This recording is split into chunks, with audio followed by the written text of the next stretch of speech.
தீது நினைக்கும் பாவிகட்கும் செய்தாய் கருணை என தெளிந்து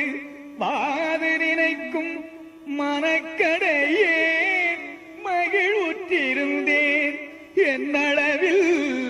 சூது நினைப்பாயனில் நான் யாருக்கு சொல்வே யாரை துணை கொள்வே ஏது நினைப்பேனையோ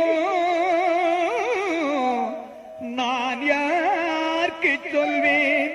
என்னளவில் சூது நினைப்பாயனில் நான் யாருக்கு சொல்வேன் யாரை துணை கொள்வேன் ஏது நினைப்பேனையோ நான் பாவி உடம்பு ஏன் எடுத்து